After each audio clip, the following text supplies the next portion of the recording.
What's up? Welcome to the Confluence VC podcast. This podcast is meant to give you a personal glimpse into the next era of investors and operators.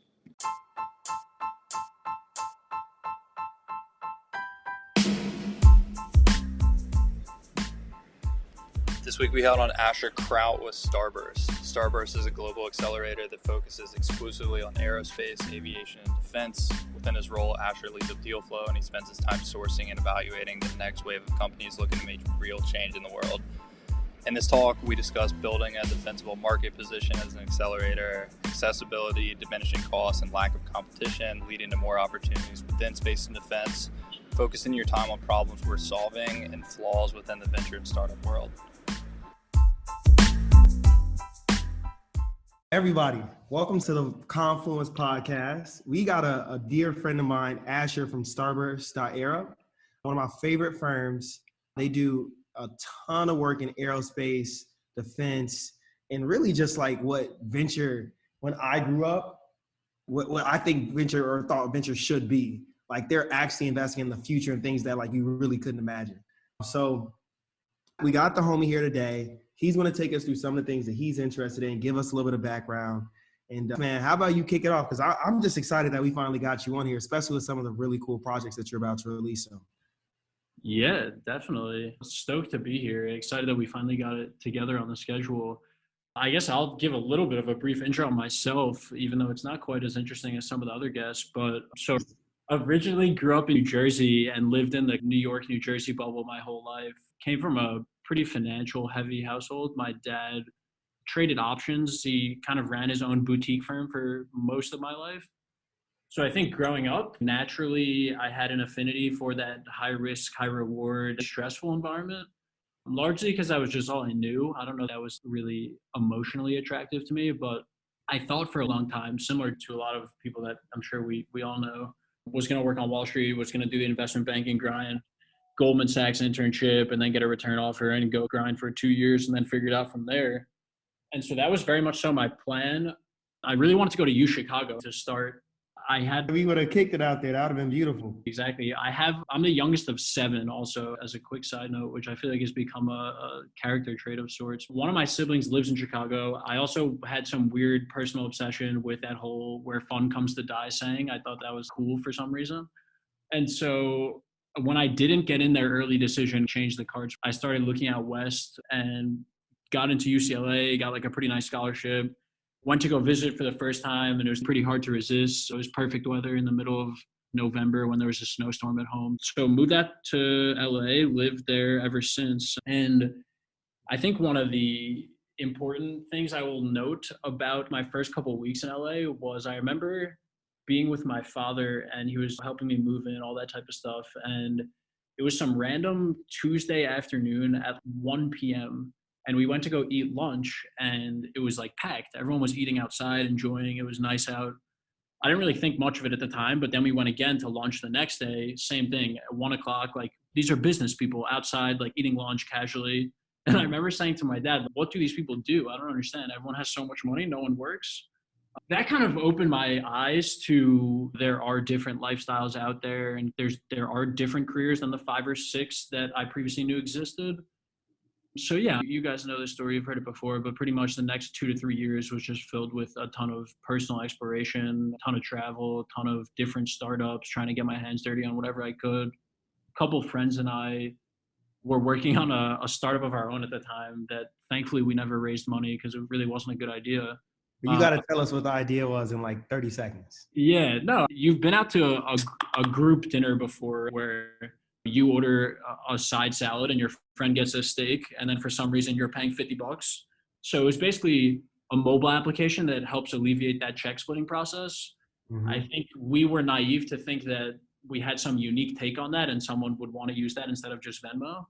So it was just not a good idea. But anyway, it definitely super valuable, eye-opening experience into product development, what it takes to actually go from nothing to something, even if it's not worth much. Met a ton of mentors along the way.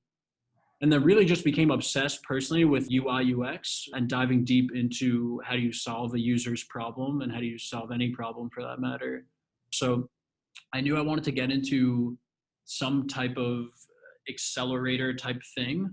venture also being a component of interest. But I think for me, it was more on trying to get exposure to as many founders that scale their business as quickly as I could.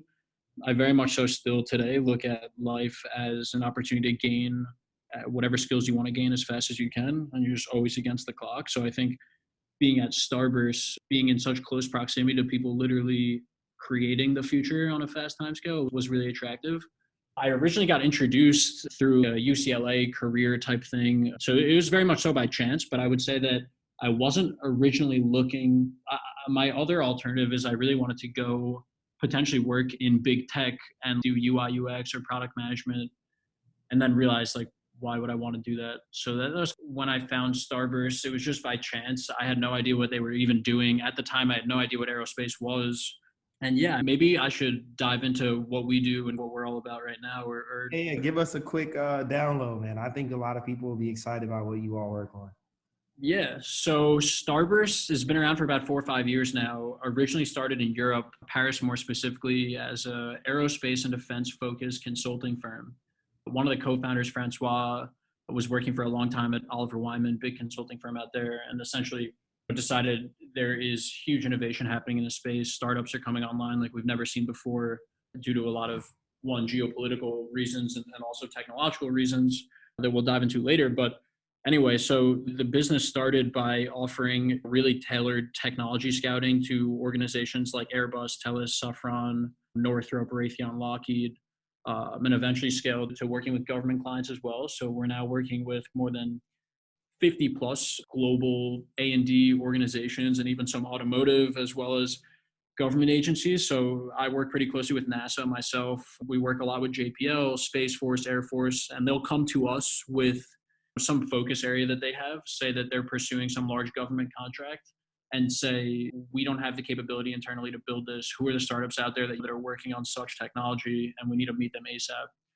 Most of the Starburst team, there's about 50 of us full time. I would say like 30 of the 50 are working at any given time on a corporate related ask. And then the rest of us are on the accelerator side. So what we've done over the years is when you're doing work like that, you build a really unique market positioning in that you don't just know where the market's headed, but you have the biggest customers as well as investors also asking you to help them find that tech. And so that was the thought process behind the accelerator. If you could design a longer model that could, be tailor-made to longer sales cycles of aerospace and defense, working with the government is not easy. There's so many hiccups, regulations, import, export control, all that. So if you could design a program that could really leverage the Starburst network, you'd have much larger value add than just some pitch deck support from a 13-week boot camp. That was really the thought process. On the flip side of that coin, we work with companies that are much later stage than typical accelerators. So a company we work with already have raised a seed round or maybe even a Series A in some cases, and they really just want exposure to our network and understanding of how do you sell commercially to governments globally? How do you sell to defense primes? And really, how do you commercialize an industry that for so long has been dominated by a handful of players? So that's the thesis behind Starburst. And then the last piece that's pretty exciting is we're getting closer to finishing out the raise of what will be a further venture fund to back a lot of those companies much deeper along that same thesis of really helping them scale the commercial product. But that's a bit about Starburst. The last piece is probably relevant to add is aerospace and defense to us is really broad in that a spacecraft propulsion system is probably just as interesting as some synthetic data generation tool for training AI models better for us, because it's all about how can you improve any piece of the value chain, not just the core ones that you might recognize. Got you, fam. So how have you all gone about meshing those two paths together? How exactly do you all see this evolving over the next few years? Yeah, it's a good question. I think that this industry in specific with aviation, space, and defense is very different than your normal consumer tech, let's say, in that you can't just launch an app like Clubhouse and within a couple months have almost a billion users or whatever it is that they're at now. You could make the best aircraft engine in the world, and it doesn't matter, no matter what you do, you can't sell that overnight just by waking up to sales orders. It doesn't work like that. So it takes a much more tailored approach and really understanding the nuances of how to do business in this sector in specific. And it's similar to some others, like the chemicals industry is probably a good one to pull out. Oil and gas is another good one.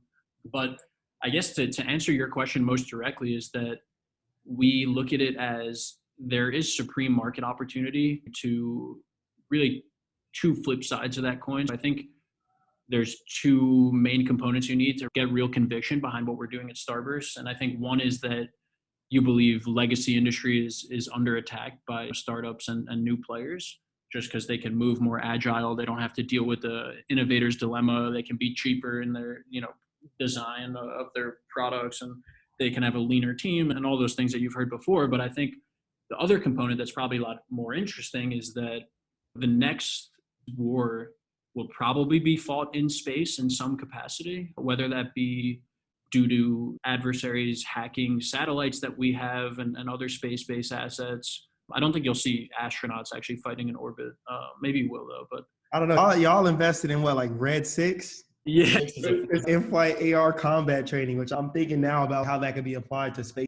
Yeah, or that's a good example, too, of if you can apply technology that exists in the consumer world, right, with AR and VR, and tweak a couple things, make it dynamic and make it available for use 30, 40,000 feet above, the ground, then you have something that the U.S. Air Force can use in pilot training that you or I can use the same way we sit in our homes. It's not quite that simple technically, but again, the difference between selling an Oculus in, Best Buy versus selling a AR headset to an Air Force commander is so different. It's funny when you talk about this. I think about some of the other companies in you all's portfolio, like selling Red 6 is relatively easy compared to something like Skyloom. Like Skyloom is literally hundreds or thousands of satellites that someone has to put into orbit and then create a network for communication and that people then have to buy into. Having that level of conviction for something that takes that much capital and may end up happening that many years out, like that's when I say Starburst is doing the types of investments that you wouldn't really imagine or dream of as real. So these are the kind of things. So I totally see what you're saying in terms of having a completely different mentality. Definitely. Yeah. And I think it's, personally speaking, gave me a real serious opportunity to take a step back and realize what are other people devoting time to and like what is important to work on. And we can dive into this later, but I think having that every day that I do and get to see the founders that have the dedication that they do. Think about the conviction as a founder you have to look an investor in the face and say, let's put up X amount of satellites in orbit and I'm going to do it with their money versus give us a couple million, we'll hire a couple of engineers to build out some software app. It's inspiring. Someone who can really look a financial actor in the face and say that with like virtual certainty is pretty impressive. Yeah, these are some kids, like not kids, but these are folks coming out of Berkeley and Oakland telling y'all they're going to just end up all these satellites in there. So, okay, we're getting stuck on this. Before we get into the nitty gritty, what is interesting with the space tech right now? Yeah, so two sides of the coin. One is on the actual topic areas, and then the other is just more macro in that aerospace and defense, because for so long, and space in particular, because for so long, it hasn't been possible. Launch costs was just much too expensive. And then Elon Musk came in and drove that down 1,000-fold. You didn't have the accessibility and cheapness that you do now, where you can throw a small satellite in orbit and start generating data analytics for some high frequency trader somewhere that's leveraging that information to make more money. Literally, that business model was not feasible 10, 12 years ago. So in that respect, it's honestly, we're seeing a renaissance, given that for the first time, you have circumstances change such that you can actually build on top of some of this infrastructure. So I think from a market perspective, that's what I would say. And then on the flip side of that coin, because for so long it wasn't accessible, there is a sheer lack of serious entrepreneurial talent in aviation, space, and defense. And I think from both an investor and a founder standpoint, that's attractive. Consumer tech, there's a ton of gifted founders that start startups every single day and know how to scale from X to Y to Z. It's not so much in aviation, space, and defense. You don't get that whole Theranos grandiose vision. There's a couple people that have been able to do that successfully. Elon, one of them, obviously, Palmer from Anduril, the Palantir guys. So there are a couple, but you certainly don't see them as frequently as you might if you were a generalist investor. And so I think that's really attractive. If you can somehow find somebody coming from a tangential industry that really wants to make big change, you could have both a financial opportunity and a pretty fun ride. In terms of topic areas, I would say there are fundamental technology related problems we don't have the answers to right now, but we are trending toward moving forward anyway. So a good example of what I mean there is we have more smart devices coming online every day, whether that be, electric vehicles or more iPhones or more AirPods or whatever, any sort of connected device you can think of is requiring more and more data download every single second that it's online. And not only that, we want our devices to be better, right? So if the Zoom audio isn't good, we get in a tight spot, to put it lightly. But that's like a fundamental problem. We don't necessarily have the infrastructure yet. And so that's why you see companies like Skyloom trying to answer the question of how do you literally get data down to the ground faster such that, one, you could stream it better, but two, you could stream it at all, right? If you have an entire continent in Africa that's largely still offline, if they come online with something like Starlink, we are going to be demanding just so much data. It's literally inconceivable. I think the average person nowadays is multiple gigabytes. And that's without everyone driving a Tesla and without everybody driving XYZ. I think that is a really hot area, just answering that question. There's a lot of different approaches people are taking. Some are taking the on-edge computing or in-orbit computing option of, okay, maybe you don't bring it all to the ground and you do a lot of the data synthesis in the air or on orbit, so that you can bring down less. So there's creative solutions that are being deployed. I think that's one that is particularly. I literally never thought about having servers or computers in orbit and doing the computing there. That's I'll send you a whole lookbook of companies trying to do that. So I'm just thinking that space is this frontier in which you can now go own the infrastructure again at a lower cost, right? So these oligopolies or these companies that have had all of this capital, there is an opportunity for them to be displaced, and also just the growth of it is so large that there is just space and opportunity for a lot of folks to come in. So yeah, you dropping some real gems in here, bro. And then on the flip side of that coin too, not to belabor the point, but if you want to talk aviation, right, there are, again, when we talk about fundamental problems, like whatever you believe climate change wise, we are up against a clock more than likely. And so that said, if we just continuously keep flying and keep driving, that's not the solution. So we need to figure out how to electrify that, how to hybridize it at the very minimum. Sustainable flight, I think, is one that we've taken a keen interest at Starburst with probably most notably Zero Avia, who's developing hydrogen-powered flight, Ampere, who's doing a little bit of a hybrid electric. So we're trying to be a little bit all over that puzzle. I don't think there'll be one solution, there'll be a bunch, but I think the electrification of flight and hybridization is a huge area. And then my last and probably personal favorite, before we switch topics, is hypersonics. I don't know what you know about hypersonics, if any. The quick point there is it's getting tired of hopping on a flight from LA to New York and it taking 6 hours. The thought of that travel time significantly decreasing is probably going to result in us having some type of commercial supersonic flight again. The Concorde is the last one, but now you have Boom as well as Ariane and probably a couple more. Exosonic is one. But I think I'm personally pretty interested by how do you speed up travel times. That if the thought of being able to be in, let's say, Tokyo in 90 minutes from LA is literally insane. Yeah, that's a life changer. To me, it's just all like new levels and new means of connectivity. It's like that simple. Okay, so I've heard a lot from you and a lot and other folks in the space that the industry is at a real inflection point. Why is that? Yeah, so I think worth clarifying too, like when you say industry, you mean venture or you mean aerospace and defense? Venture, right?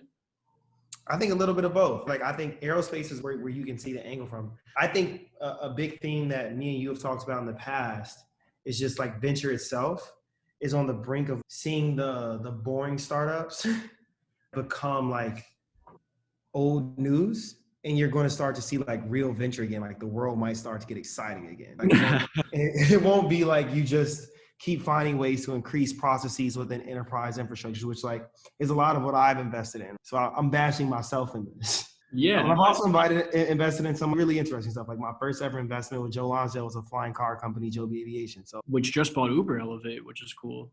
But that being said, man, like within space and in venture, you believe that we're at an inflection point, meaning in venture, things are going to get down to being innovative again because we're just going to run out of alpha in other spaces, maybe. Yeah. In aerospace, the time is now. Maybe that's what you were speaking on before with the cost, but I would love to just dive into that a bit more.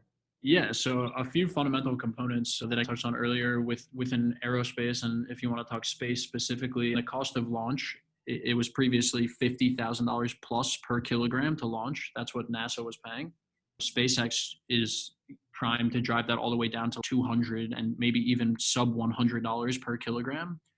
So when you talk about like business possibility, the world is literally your oyster. That's one. Two, again, is just the sheer need for space-based infrastructure with this data demand.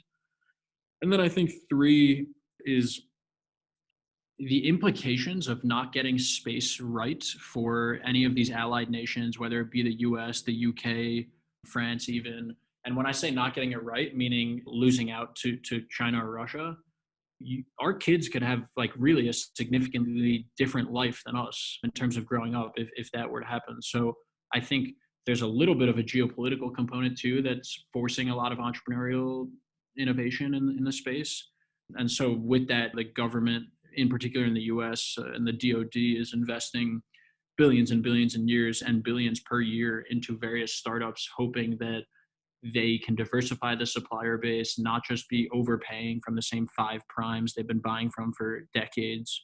So I think in a lot of ways, you're gonna see a lot more startups, even though it feels like there's a new space SPAC all the time, especially with Astra this morning going public via SPAC at $2 billion. But I think more interestingly that I don't hear often enough is that we've gone through this first wave of building out a lot of the infrastructure. So launch companies like Astra, there's a ton of them, Rocket Lab, one of them in our portfolio, Launcher, Relativity as well. And you've also seen a lot of small satellite manufacturing and improvements on performance there. So there's a lot of infrastructure that's been built out, but in terms of like diversity of value proposition and like new business models, there still really isn't that much. So I think you're going to see even more. There will probably be a second and third wave of like true innovation on top of those things on what were we not even thinking of when we did that first wave because we were so excited in the hype of space. So that is particularly exciting. That totally makes sense. I think I want to switch topics a little bit because you got some pieces that are coming out soon that I want to dig into a little bit later. But a lot of it is just highlighting some of the flaws in the startup ecosystem. Can you talk a little bit about with some of the things you're seeing, like in terms of flaws from the founder side? I know that a lot of times people just say VCs have become like less change the world driven and more return driven, which is, super normal, right? Like we got to make money. This is a job. And like we're driven on relative returns. Can you talk a bit about like the founder side of things and where you think the flaws are there? Yeah, I think it probably starts best with a story about some of my smartest friends from school. So a couple of my closest friends are really talented software engineers, product designers, etc. Because that was the space I was like enjoying, if you will. And they all went to work at your Amazons, your Googles, your Snapchats of the world. And when I talk to them and catch up with them like pretty frequently, I ask them what they're working on, and they're working on one particular text box of 1,000 different screens, and they're one specific screen, one text box, one location. So when you talk about are they really developing their skills, I'm not, or to their maximum rather, I'm not sure that the answer there is yes. And when you think about how that translates to founders, it's really hard for them to find concrete problems that they need to solve if they're in such a limited everyday work environment and being compensated at top dollar for it. I think it doesn't foster the kind of hunger and creativity that we need long term to really be at the forefront of innovation. So that scares me. But I think more specifically, even the founders that are starting quote unquote startups, there's this weird obsession with being a founder and getting to write CEO in your LinkedIn blog and your Twitter and all of that. And I was there too in college. That was like a weird obsession I had too. I think, and Elon probably put this best the other night on Clubhouse. I hate to like join the Elon wave here, but he said something about if you need motivational words, don't start a startup. And I think that's true in a lot of ways. If you need to feel good about yourself, and you want to just start a startup for the sake of starting a startup and not trying to address a real serious problem with a solution that we need. And you might make a lot of money. There's a lot of nonsensical productivity apps that I use on a regular basis that I pay for that I definitely don't need. But I think it's worth, if you're the founder, asking yourself, is it worth devoting your whole time of being alive and working to something that's like non-essential? I'm not sure that the answer is yes there. So I'm rather pessimistic on the founder venture ecosystem right now. I think it's a scary cycle that's self-propagating itself. You have founders working on things that, for lack of a better phrase, don't really matter. Do we really need 50 different Zooms? This one we're working on right now is pretty good.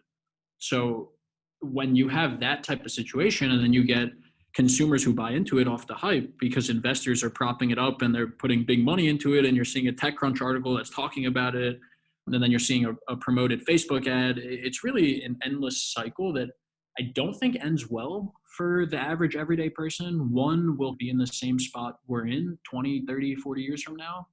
And that's scary. If you look back, even just 20 years from now, do cars really look that different? No.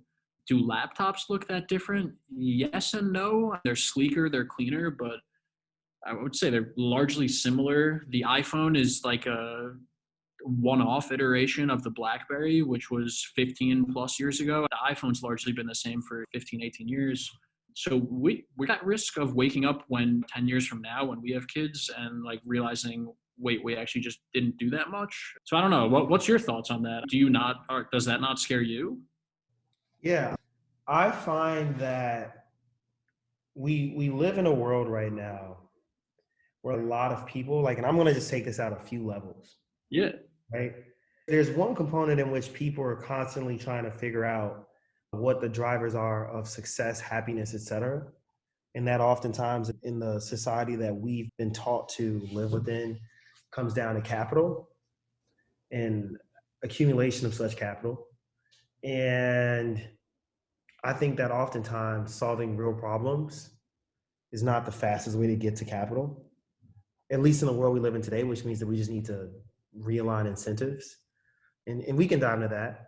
And then two, I think we're in a very interesting place, because when I think about my most logical self, even as an investor, right? Like, people who tend to be able to solve the biggest problems are the ones who have enough capital to be able to do that. So let's say solving a real problem is really hard, has really low odds of success, and that's why people haven't done it. The first thing you'd want to do is to get credibility, to get someone to be willing to let you build 1,000 satellites in space, and to have enough money yourself to be able to maybe pay for part of that, or to keep yourself afloat for the 20 years that might take, or 10 years that take. So I think inherently, either most people are lost and don't really know what drives them. And I think that social media has contributed to that.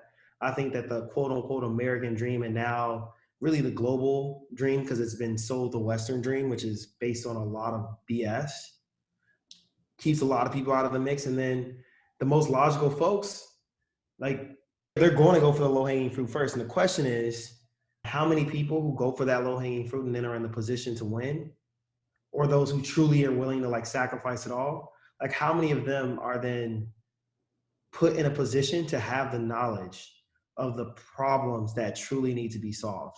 I think from a mathematical perspective, that percentage is actually really low, right? Like, you look at the wealth gap, that's one, and the education gap, that's two, then the class gap, then the gap of opportunity.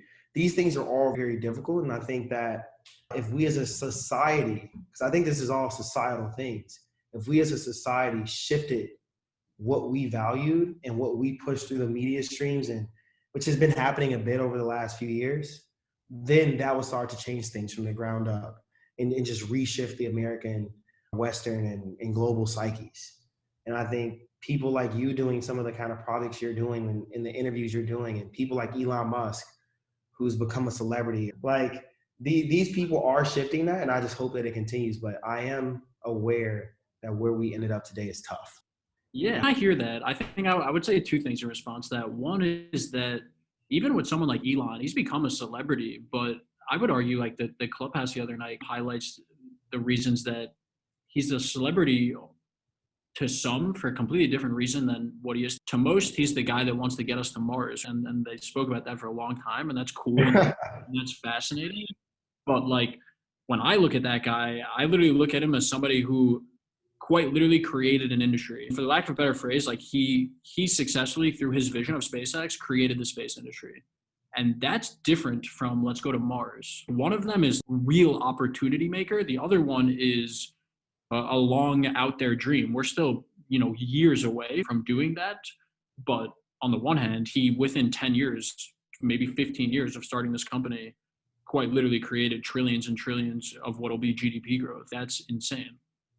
And I think for Elon, it's, yes, I hear the capital point. Obviously, he has deep pockets for sure, but that guy threw everything on SpaceX for the most part, and Tesla. He found a combination of what he was good at, what he wanted to work on, and where he could create value for the world that he went after with everything he had. Where do you think this all heads over the next few years or next few decades? I think we're headed for some really large financial event, and that's not an uncommon opinion, I think. So it's not like being contrarian to say, but I think the normal average everyday person has so much more exposure right now in the free markets than they've ever had with this whole SPAC nonsense. And I think that the GameStop thing last week is great evidence of that. I have some friends that bought in on that hype foolishly, and then now it's down 50% this morning. I don't think this whole ease of capital on the investor side too, just like dishing out ridiculous valuations to companies that haven't built anything or don't even appear to be solving any sort of concrete problem, I don't think that lasts long. So I think probably in the next, 2 to 3 years, we'll see a dramatic shift, probably similar to '08, but maybe even worse. And then you'll have a huge market correction, and we'll see what happens there. I just am worried that our generation, or at least a lot of my friends, aren't spending enough time thinking about what to devote their time to long term. And so that worries me, because we might have a situation where some of the really smart people we know in that whole crisis might not be worse off at all.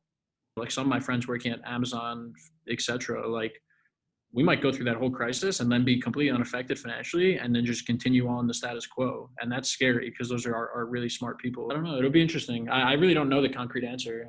I feel that. Yeah, I totally agree that we've been in need of a correction for I don't know how long. And like we've had all of these random quote unquote innovations extend that, whether it be SPACs or whether it be tax cuts or novel innovations or investor psyche shifting markets. Like it's odd that we haven't had this shift yet. So it's definitely coming. Everybody who's listening to this, start buying inverse assets, please. But or at least be very capable of getting liquid if you need to. So anyway, look, man, I think we've jammed a lot.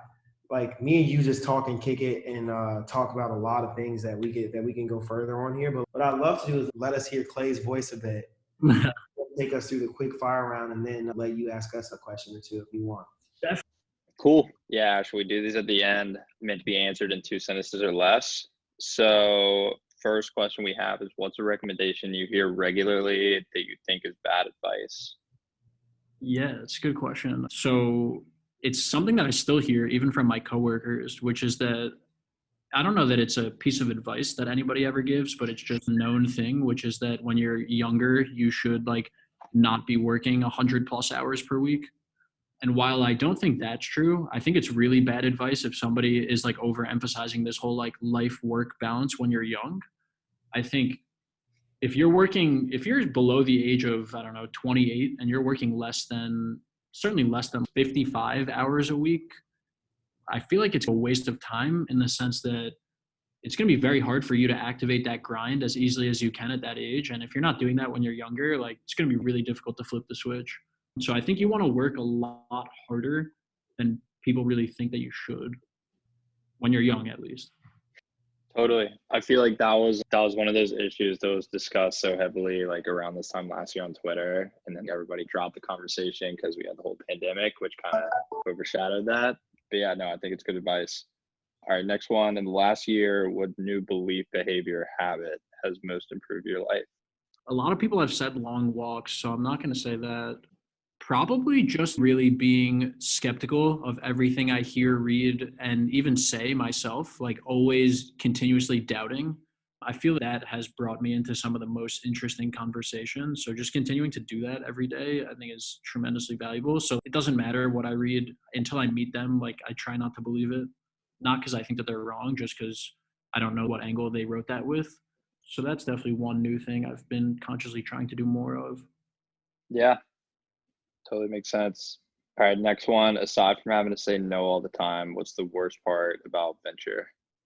Yeah, to this question, similar to what I just answered, but I would say the noise that's out there in venture right now is utterly ridiculous. The ease of publication right now is easier than we've ever seen. You could, even myself included, which is I go back and forth on this, but you could publish a Medium article in 5 seconds and have no real credentials to write that versus years ago when you had to write a real tangible book.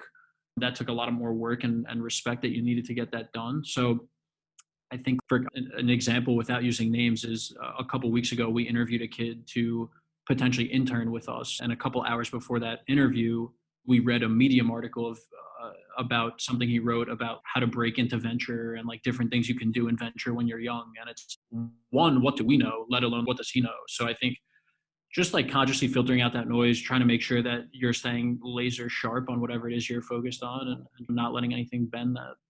Totally. Think it all makes sense. I think there's just been this explosion of articles, thought pieces around breaking into venture. And I have two issues with it. A, I don't think there's a standard route for anybody to get into here. I think everybody ends up out of pure luck. And B, it doesn't really help you become effective in the role once you land it. There's only a very small fraction of people that are able to break in. And then once they break in, there's so many people that get in and quickly realize they don't know what they're doing.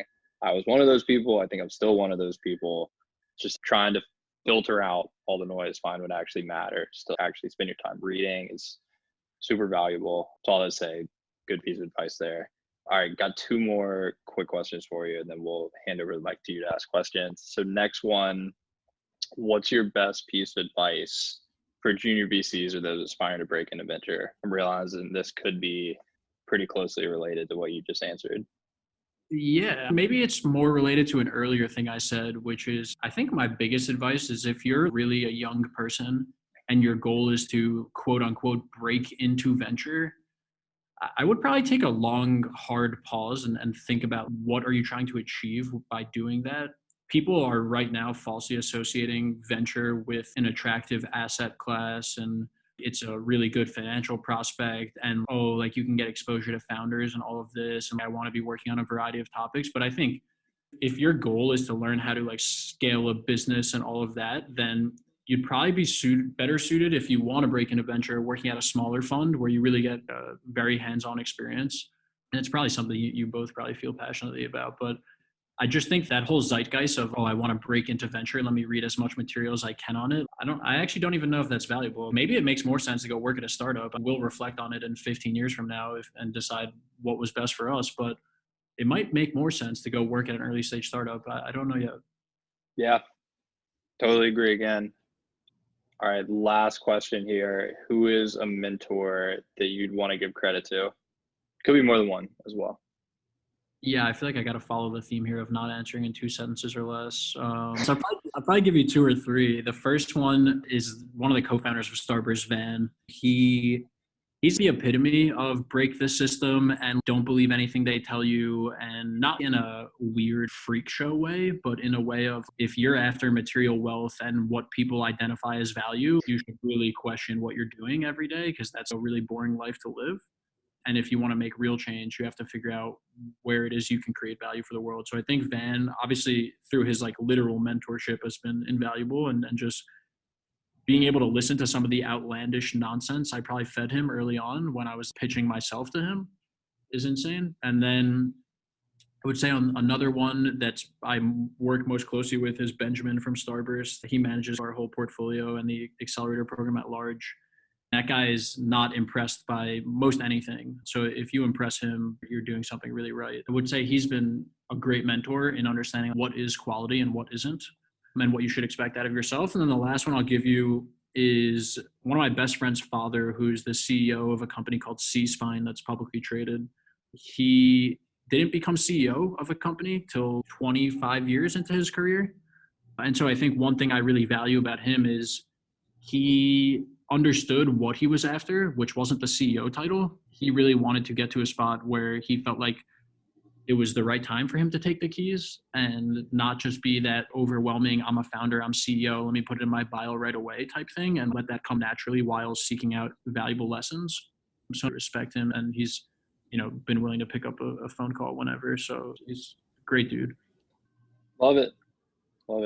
That's awesome, man. I think that wraps up the quick questions and core questions that we had for you, but we're trying to do a better job of allowing guests to ask us any questions, so it's more back and forth rather than just us peppering you with questions. So with that said, do you have anything that you're dying to ask us?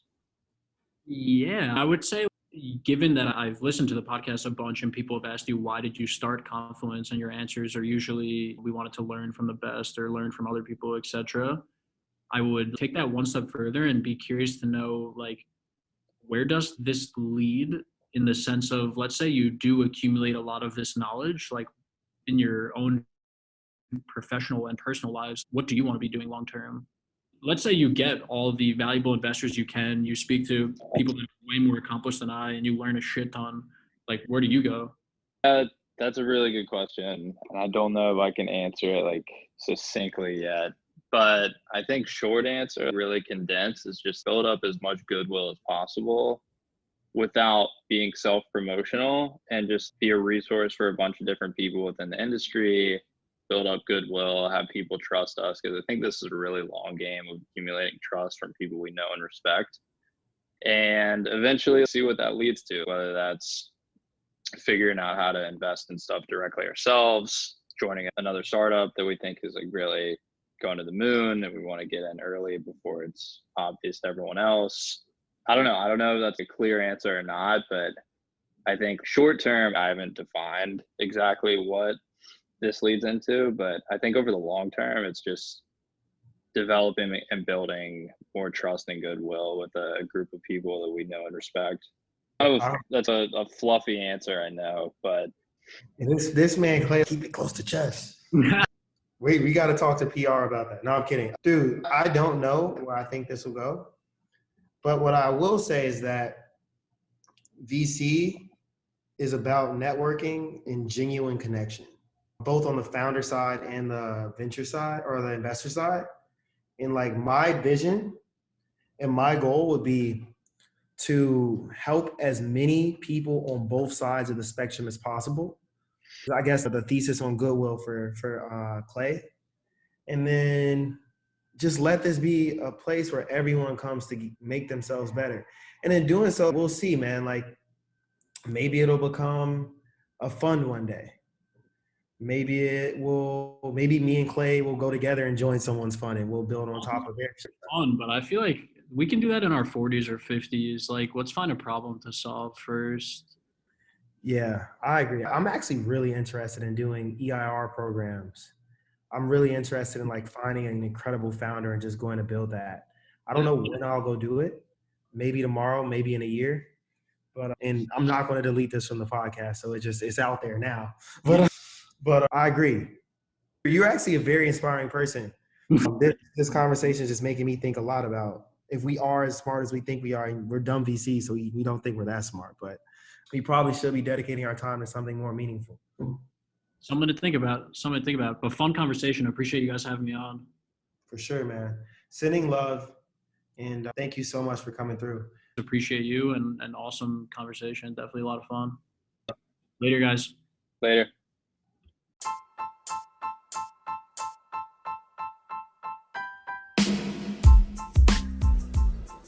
Huge thanks again to Asher for coming on this week, and we hope that each of you are able to pick up something valuable from this talk.